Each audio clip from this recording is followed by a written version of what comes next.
부동산 간단뉴 부간뉴. 안녕하세요. 매일 부동산 간단 뉴스 부간뉴입니다.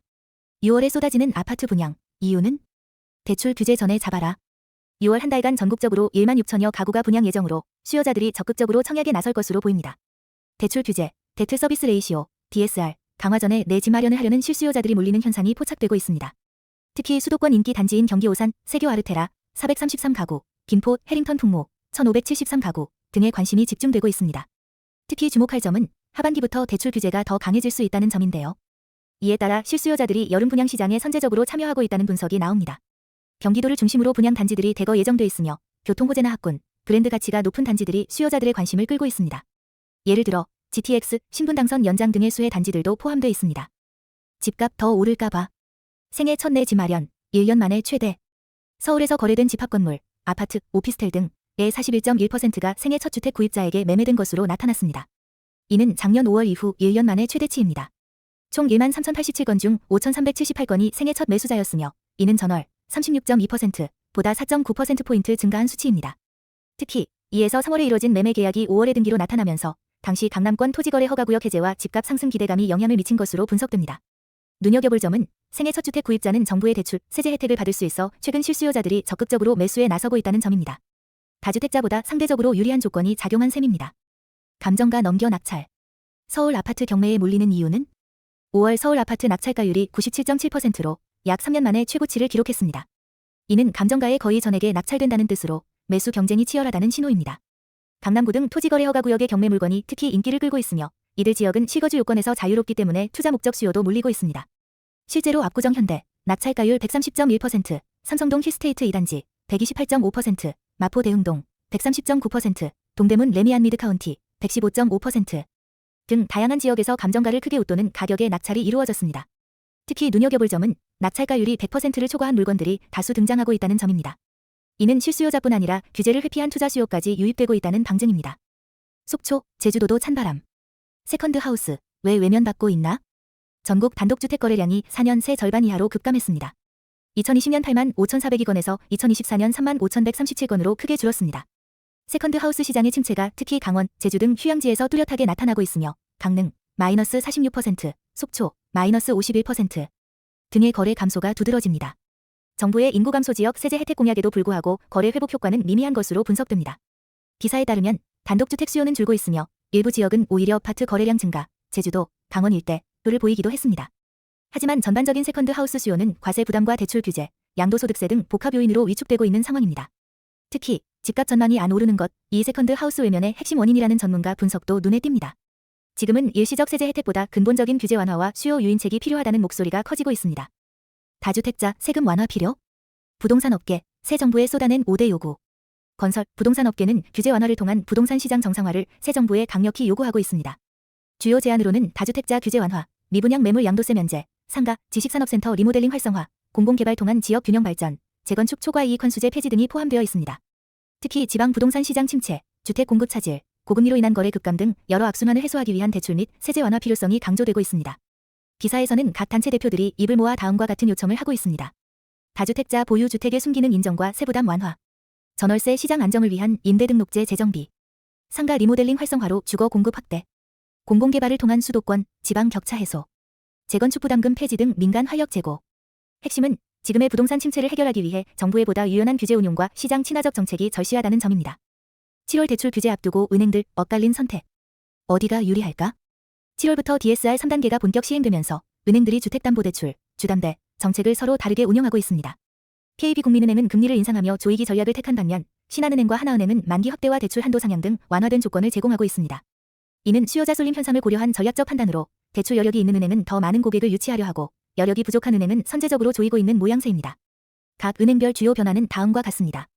국민은행, 비대면 주담대 금리 인상 3.7%, 3.87%. 신한은행, 비대면 주담대 만기 최대 40년 확대. 하나은행, 비대면 한도 7억 원으로 상향, 아파트론 대출 한도 5억 10억 원. 우리은행, 금리 0.06% 피 인상, 대출 접수는 제한적 운영. 핵심 포인트는 7월부터 강화되는 DSR로 인해 대출이 어려워지기 전 미리 대출을 받으려는 수요가 몰리고 있다는 점입니다. 이에 따라 은행들도 대응 전략을 달리하고 있습니다. 7호선 역세권의 35층 아파트 1610가구. 중화 5구역 탈바꿈 예고. 서울 중랑구 중화 5구역이 공공재개발을 통해 1610가구 규모의 아파트 단지로 재탄생할 예정입니다. LH, 한국토지주택공사와 GS건설이 공동사업 시행자로 참여하며 영접률은 300%까지 적용돼 최고 35층까지 개발이 가능합니다. 해당 지역은 7호선 중화역과 경의중앙선 환승역이 인근에 있어 교통여건도 양호합니다. 민간 재개발은 여러 차례 무산됐지만 이번에는 공공재개발로 전환되면서 사업성이 확보됐습니다. 총 1610가구 중 조합원부는 782가구, 공공주택, 임대, 은 414가구, 일반 분양도 414가구로 구성될 예정입니다. 중화 5구역은 저층 노후 주택 밀집 지역으로 그동안 낮은 용적률로 인해 민간 사업이 어려웠으나 이번에는 서울시가 공공재개발 후보지로 선정하면서 탄력을 받게 되었습니다. 서울 도심 내 주택 공급 확대를 원하는 정부, 지자체의 방향성과도 일치하는 사례로 주거 환경 개선과 공급 확대라는 두 마리 토끼를 잡을 수 있을지 주목되고 있습니다. 서울 9억대, 알짜 분양 쏟아진다. 대선 이후 청약 러시 예고. 그간 미뤄졌던 서울 아파트 분양이 대선 이후 본격 재개되며 가격 경쟁력 있는 단지들이 청약 시장에 등장합니다. 강동구 고덕강일 대성베르힐 613가구, 강동구 디아태온 64가구, 중랑구 리버센 SK뷰 롯데캐슬 30가구 등 3개 단지가 4일 1순위 청약을 시작합니다. 이들 단지는 분양가 상한제가 적용되어 시세 대비 1억에서 2억 원 저렴하게 공급될 예정이라 실수요자들의 높은 관심이 예상됩니다. 특히 고덕강일 대성베르힐 분양가 약 9억 1960만 9억 8,400만 원, 84평방미터, 시세 대비 1억 2억 원 낮음. 거주 의무 5년 있음. 리버센 SK뷰 롯데캐슬 장기 전세에서 일반 분양 전환, 분양가 약 10억 8,100만에서 10억 9,570만 원, 당첨 시 계약금 10%, 잔금 90%는 입주 지정일에 납부. 송파구 잠실 LL 총 219가구, 올해 말 잠실 레미안 아이파크와 함께 높은 청약 경쟁 예상.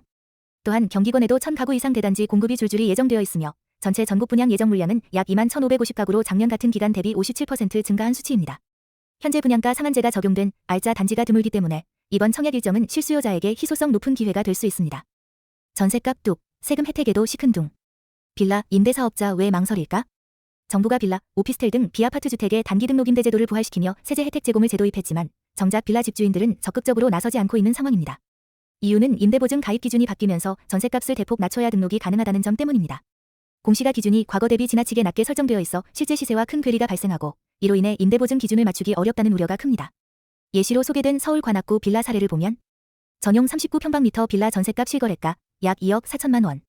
2025년 공시가 기준 보증금 상한 기준 약 1억 1,600만 원. 보증 한도를 초과하게 되면 등록이 불가하거나 전셋값을 대폭 낮춰야 함.